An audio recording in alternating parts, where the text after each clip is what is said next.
shape, form, or fashion. I saw these comments and was like, we're still doing this. We're still doing this. Wow. Right. We're not even 24 hours removed, by the way, from me making a video about how embarrassing. Jaw drop is right. Because what we're about to break down isn't just shocking, it's a conflict of interest so blatant that it's almost impressive in its audacity. Napheesa Collier, co-founder and co-owner of Unrivaled, is sitting at the negotiating table as a vice president of the WNBA Players Association Executive Committee. And she just publicly declared her 3-on-3 league is a viable alternative to the WNBA, while negotiating the WNBA's new collective bargaining agreement. Let that sink in for a second. After the WNBPA submitted one in it on Friday night. So back-to-back days, one got a proposal, got answered right back the next day. Now, it should have been going this way for about the last 6 weeks. What took you so long? But yet, here we are. Here's the context everyone needs to understand. The WNBA just put a massive offer on the table, and we're talking transformative money. The average salary in the proposed CBA jumps to $520,000. The maximum contract in year one, $1.3 million. By the end of the deal, we're looking at max contracts approaching $2 million. Compare that to Unrivaled's top salary of $249,000. The WNBA is offering more than 5 times what Unrivaled pays its best players. And yet Collier is out here talking about leverage. Over here, Napheesa Collier making these comments. She sends a clear message to the WNBA. Using a league she's got that she's got full self-interest in. And it's weird that nobody else besides YouTube creators that cover the sport will call them out on this. Let's talk about what happened this past weekend, because the timeline here matters. Friday evening, the WNBA Players Association sent a counter-proposal to the league. Saturday night, less than 24 hours later, the WNBA fired back with their own counter. Back-to-back responses after weeks of silence. The deadline is Monday, 2 days away from a potential work stoppage, and suddenly both sides are actually negotiating. But here's what makes this moment so critical. While real negotiations are finally happening, one of the key voices at that table is simultaneously promoting her competing league as the better option. The media, you're an embarrassment because you won't fry this vice president of the executive committee, that you will not fry them over these kind of comments. The former UConn alum made a key revelation. This came from The Athletic. Over the WNBA's missed opportunity with Unrivaled, Collier told, quote, "We did offer equity before we launched. However, the WNBA turned it down." Now watch the timing of Collier's comments, because this is where it gets truly problematic. She told The Athletic, and this is a direct quote, "We did offer equity when we first launched. However, the WNBA turned it down." Think about what she's implying here. She wanted the WNBA to take an ownership stake in Unrivaled, a league that directly competes for the same players during the offseason, a league that she profits from personally. And when the WNBA said no thanks, she's now using that rejection as ammunition in CBA negotiations. That's not just a conflict of interest, that's leveraging your position in the union to promote your private business venture. Equity in your league. When asked what does Unrivaled offer in comparison to the WNBA, she said, quote, "Everything we're fighting for. Salary benefits, equity in the league. Like, we have all these things without needing to be asked at Unrivaled. You don't have everything. Your salary's $249,000. They're offering $1.3 million on a max contract. They're now offering twice Unrivaled salary for an average contract." But here's where Collier's argument completely falls apart. She claimed, Unrivaled offers everything we're fighting for in CBA negotiations. Salary, the WNBA just offered double what Unrivaled pays on average contracts. Benefits, the WNBA provides full health insurance, retirement plans, and maternity benefits that Unrivaled can't match. Equity in the league? Sure. Unrivaled offers that, to 36 players. What about the other 100-plus WNBA players who can't get into Unrivaled because there aren't enough roster spots? How is that a viable alternative for them? It's hilarious. The delusion is off the hook. Players see what professional life should look like, and it's so really hard when you've been given that to accept less when you know what it could be like. After witnessing Unrivaled's rapid growth, their television viewership has plummeted. It's going in the wrong direction. And guys, let us not get confused. Let's address the elephant in the room, Unrivaled's actual performance as a business. The championship game just aired on TNT, not True TV, not HBO Max, but TNT, a major cable network. It drew 230,000 viewers. Last year's championship on True TV drew 364,000. They lost 130,000 viewers year over year, and they got destroyed by Big Bang Theory reruns in the same time slot. During the regular season, games were pulling 70 to 80,000 viewers. These are not the numbers of a league that poses any legitimate threat to the WNBA's business model. Television ratings, which leads to media rights deals, it doesn't matter if they're a traveling circus drawing 20,000 a night. That doesn't matter. I mean, you've got to have a good media rights deal to make money in sports. Let's not get confused about any of it. It's everything in sports. After witnessing Unrivaled's rapid growth lately, Collier seems pretty confident about its future. Considering the current situation regarding the CBA, she clearly emphasized that, quote, "We don't have to." And here's the quote that should disqualify Collier from CBA negotiations entirely. When asked what Unrivaled offers compared to the WNBA, she said, "We don't have to just accept anything that you give us, because if you don't give us what we're owed, we have other places we can go." Read that again. A union executive is threatening the league with a competing business that she personally owns and profits from. That's not collective bargaining. That's extortion wrapped in labor negotiation language. No wonder the media won't touch this story. It's too uncomfortable to acknowledge that a player representative is using union negotiations to drive traffic to her own league. Talk on behalf of them? What's the average salary of the new CBA? $520,000? The first year is like 1.2 or 1.3 million. I'm just spitballing. 4 times what the max salary was. 5 times by the end of the deal, it's way up there. Like 1.8, almost 2 million.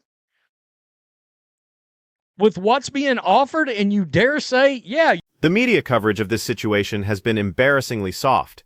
Major outlets are running Collier's quotes without any critical analysis of the conflict of interest.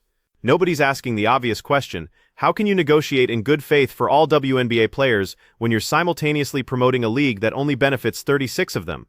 How can you push for the best possible WNBA deal when a strong WNBA directly competes with your personal business interests?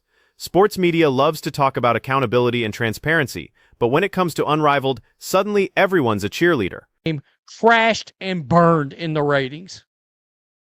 On TNT, not True TV, not HBO Max. It drew 230,000 viewers. You drew 364,000 last year. And you're literally threatening the league using a league you own, and you're part of the Players Union Executive Committee.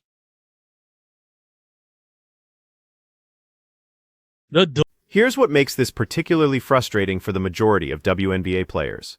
Collier keeps saying "we" when she talks about what players want, but Unrivaled only has spots for 36 players. The WNBA has 144 roster spots.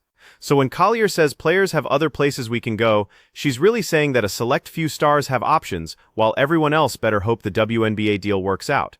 That's not solidarity, that's a two-tier system where the elite players have leverage and everyone else is along for the ride. I disable everybody.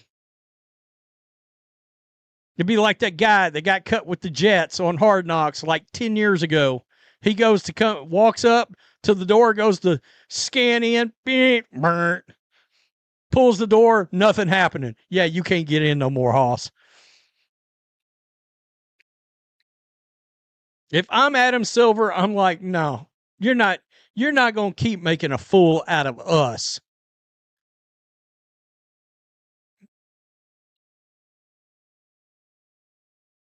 Let's talk about what a real viable alternative would look like, because Unrivaled isn't it. A viable alternative needs sustainable television ratings that generate media rights revenue. Unrivaled's ratings are declining. A viable alternative needs to pay competitive salaries across the board. Unrivaled pays less than half what the WNBA is now offering. A viable alternative needs enough roster spots to actually provide options for players. Unrivaled accommodates 25% of WNBA players at most. This isn't a viable alternative. It's a boutique off-season league for stars who want to stay in game shape and make some extra money. There's nothing wrong with that, but let's call it what it is. Here's what this situation reveals about the broader dynamics in WNBA labor negotiations. You've got a small group of star players who have genuine leverage. They can play overseas, they can do Unrivaled, they have endorsement deals that dwarf their playing salaries. For them, threatening to sit out or pursue other options is credible. But the majority of WNBA players don't have those options. They need the WNBA salary. They need the health insurance. They need the retirement benefits. When Collier talks about having other places we can go, she's speaking from a position of privilege that most of her union colleagues don't share. And here's the uncomfortable truth. Collier's position on the executive committee might actually hurt rank-and-file players in these negotiations. Because when you're sitting across from league executives who know you own a competing business, who know you profit when players choose Unrivaled over overseas leagues, who know you have personal financial incentives that don't align with getting the best WNBA deal possible, why would they take your threats seriously? Why would they believe you're negotiating in good faith for all players when you're simultaneously promoting your own league as the better option? Think about it from the WNBA's perspective for a moment. They just offered to more than double the salary cap. They're proposing average salaries over $500,000 and max contracts approaching $2 million. They're expanding benefits and improving working conditions. And the response from a key union negotiator is to publicly declare that her personal business venture is a viable alternative? That doesn't create productive negotiation dynamics. That creates resentment and suspicion. The comparison to other sports leagues is instructive here.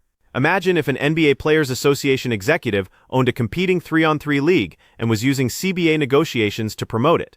Imagine if an NFL union rep was running a spring football league and threatening the NFL with it during collective bargaining. They'd be forced to recuse themselves immediately.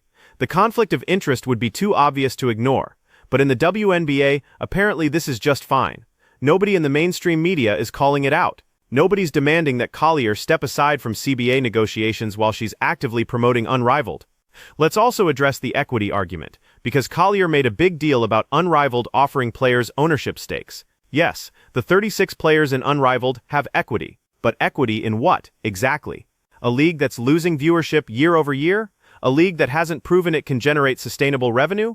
A league that depends entirely on the WNBA's schedule and player development system to exist? Unrivaled doesn't have its own player pipeline. It doesn't have grassroots development. It's entirely parasitic on the WNBA's infrastructure. So what's that equity really worth? Here's another angle that's not getting enough attention. The WNBA's television deal is about to explode in value.